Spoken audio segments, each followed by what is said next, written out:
Hello again, everybody. This is Sebastian here with another Watch Our Realms video. Here I am in the test server, and I'm actually trying out this new marksman, this watch guard named Lucius. And in this video, I hope to show you why this guy is going to be a menace for Semrah of the Titanic Ruins.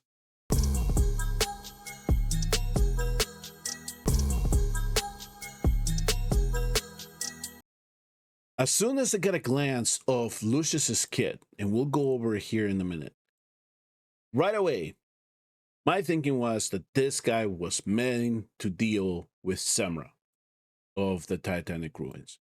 And I think that this is a hero that will help you manage some of the modes that you have to combat within that battle. So for the talent, the one thing that I can tell you is that every time that he does do a basic attack, there is an opportunity for him to launch a pursuit with his crossbow, and then he deals 80% damage with this. But here's the thing, is that he then starts stacking this damnation.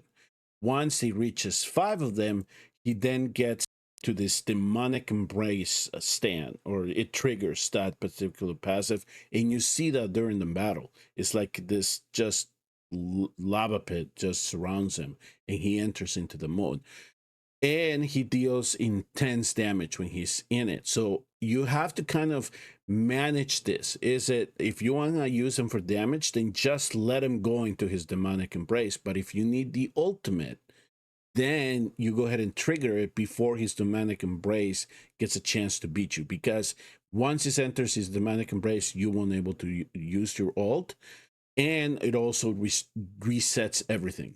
So you go back to 0, and you have to then reload your rage again to try to use his ultimate. And that is exactly the one caveat here that illustrated. When he gets into this demonic embrace, his ultimate is not available to you. He won't be able to restore rage, and he won't be inflicted with any damnation stacks. But again, he will deal large amounts of damage. His ultimate is really what I focused on, because it was the one thing that I knew we could use to fight Semrah. And that is that in addition with him trying to load his weapon, and you kind of see that animation. So every time he then loads his weapon, he increases his damage by 30%. And then so you'll see him trigger it. And so supposedly during these first 4 basic attacks, he has a chance to dispel one of these debuffs, or one of the Aegis mode stacks that the boss gets. And that is going to be evident when I show you the clip that I collected. So when we activate this, again, we take away all the damnations stacks that he has, and then you'll have to restack him again, and then get into the demonic embrace if that is what you want him to focus on for the next round, once everything is loaded up. So again, you're gonna have to manage whether you want his talent, or do you want the ult, or his ult to manage the battle. In his basic, he's dealing 120% damage. Of course, you can skill that up a little bit more. When you take the demonic embrace, during that effect, every attack ignores 30% of distance, which is wonderful, right? Because during the HS mode, the boss is gaining defense, so you're trying to counter that a little bit, so why not? And the other passive that he has is his crack shot. So when he attacks bosses, the trigger chance of pursuits increases to 15%. So you can just see these damnation stacks even stack a little bit faster, and then he gains extra rage. So this is what I was telling you. He'll come back, he'll regain his rage really quick. And so if you miss out during the demonic mode, and he activates it before you use his ult, hopefully you can come back to it a little bit quicker during the battle. Also, when it comes to his awakening, so the first one, it gives him increased pursuit damage. That's fine. It's not minor, but it does increase your damage. Is the third one that I was more interested about, because during his ultimate, not only is he going to apply now a stun, he also applies damage reduction. that is exactly what you need to deal with the chain mode. You need to land stands or freezes, which then for each one that you land, you gain a damage reduction debuff on him, which is stackable. So if you can land enough stuns during his ultimate when he's A3, and on top of that, you get 1 damage reduction stack, you'll see that build up really frequently. You match him up with somebody else that has a freeze, you can probably get 12 stacks easy, and make sure that you don't get slammed too quickly or too hard when that chain comes right at you. For the examples that I'm collecting here, I'm just going to give you a brief glimpse of the build that I used for this. His base attack is low compared to other attackers, but he still can do very good damage with 3742. I did manage to get him to 13.8 when it comes to his attack. So you can see he has decent speed, 421 and 336 critical damage and some rage regeneration for this example, and he is crit cap. The other thing too for his artifact, I just put him in the spirit siphon, since we're dealing with the same target. This is all specific to Semrah. Now there is another build that I'll come back to later and explain to you why I decided to change it once we get to that part of the video.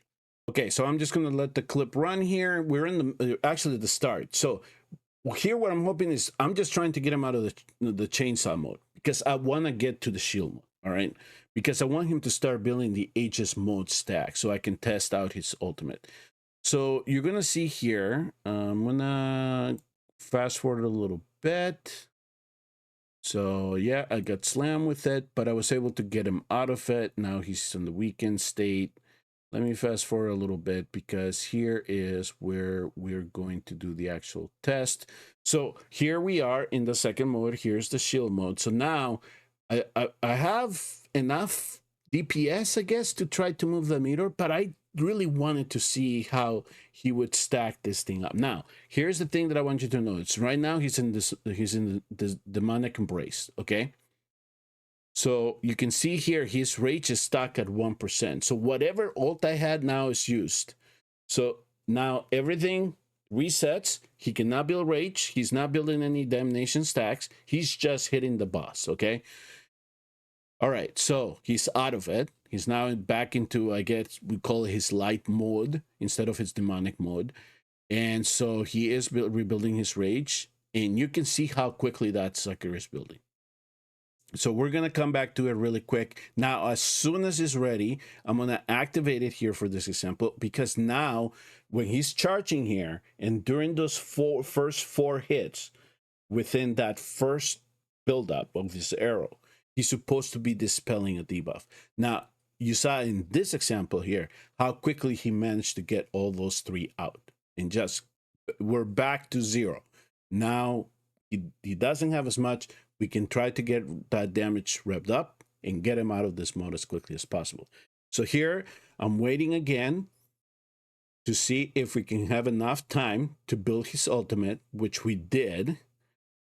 So now I'm going to activate his ultimate, and I just want to see how many of these stacks can he actually remove. So now the boss has 5 because, of course, he took a turn. So there goes 1. We get removed 1.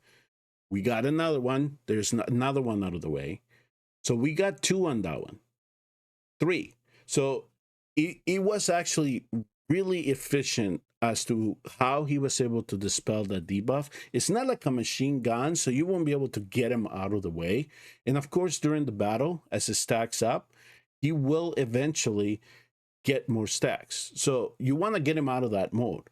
But he will definitely help you with his ultimate to try to get him into the next mode and get out of this.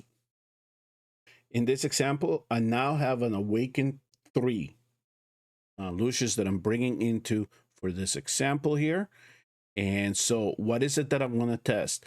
I want to see how many stuns he puts up and if I see that damage reduction apply before he slams us is essentially what I'm looking for. And the other thing that I was also looking for is how many of those stuns he actually applies when he's doing his ultimate. So let me fast forward here because right now I'm just trying to do a little bit of DPS. So Not too many heavy hitters, but here we go. So I'm going to activate his ultimate. Now I'm looking at the charge bar. And if I remember correctly, I think I saw it go at least 5 times. And a lot of that had to do with how many stacks of the damage reductions I had.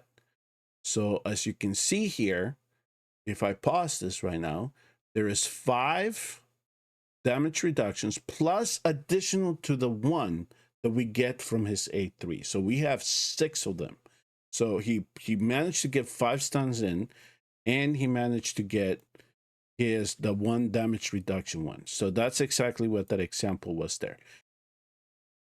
So in my curiosity, as you can see here, what I decided to do was essentially just put attack speed amulet in him, because what I wanted to see in this 572 example, what I wanted to see was if the amount of speed that we had on him affected how many of these stuns he was able to apply with this awakening. So let me now fast forward a little bit, and let's get into this. Okay, so here we go. So we're gonna wait for Semrah to charge, and then we're gonna wait for me to activate Lucius's ultimate, and then I'll get to see how many of these stacks did apply.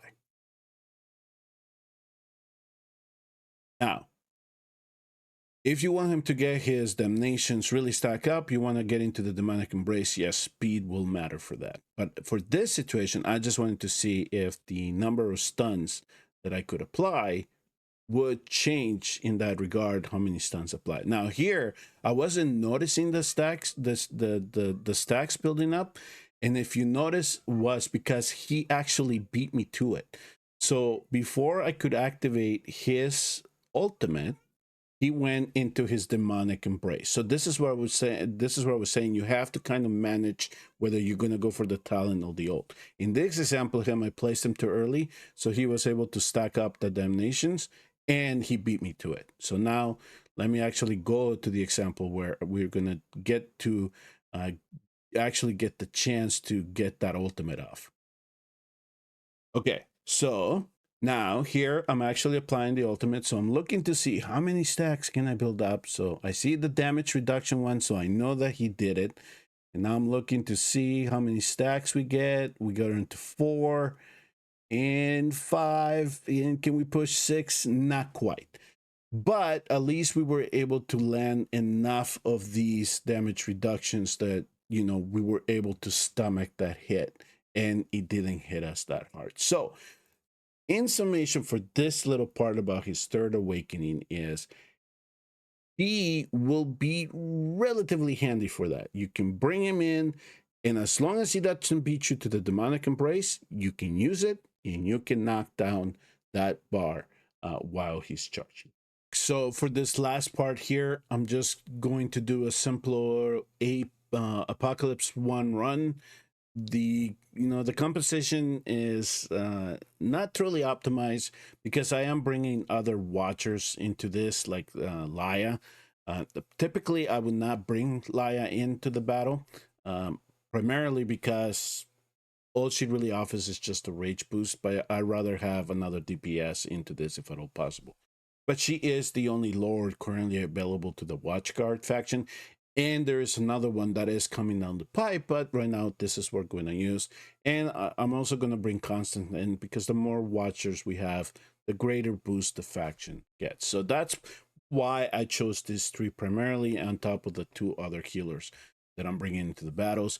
If you're curious as to why I'm bringing Fercy, it's essentially damage reduction. Elowen is just going to allow me to deal with the 3rd arm, Drake's arm, get that poison off of me when I can. So I'm going to let the clip run. I'll be in the background, but you can feel free to notice when I actually how I decided to use them. There's some instances that I just let him roll, go with the demonic mode, and there was another ones where I said I'm going to hold off, look at the ultimate, and use him when I need it, which was the shield mode.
All right, so as you saw there, eventually what got us was that we didn't bring enough CC into the battle. So that was one of the things that I kind of thought of that after we had started the battle. But for those of you curious as to how much damage Lucius can do, he can do a significant amount of damage, especially if you let him get into his demonic crusade, and he'll be on par with many of the other heroes that we have in Watcher of Realms in doing damage to this boss. So aside from his utility, the special things that he brings on his kit in terms of dispelling, if you're lucky enough to get him to 8-3, he can stun and he can put in a damage reduction buff. Those are the reasons why this guy is going to be so great for Semrah. So I hope this mini showcase kind of shows you as to why Lucius is going to be great for Semrah, and that is somebody that you may want to pursue if you do want to do well in that content. He is going to be great, and hopefully there'll be many other Watchguard heroes that are added to the game so he can truly be complemented well with Constance and Laia and other heroes that are in that faction. But I am impressed by him. I like him. I want him in my account, and he will be one that I will pursue. Whether I will go for 8-3, that's a story for another day. But hopefully he is one that is going to be in the summon pool where it's not hard to get him, because he is a fun champion. And if you do summon him, when his banner comes up, you scored a great hero. Thank you all very much for tuning in and watching. I hope that this video was informative to you. If it was, please hit like and subscribe, and I will see you all next time on the next Watcher of Realms video.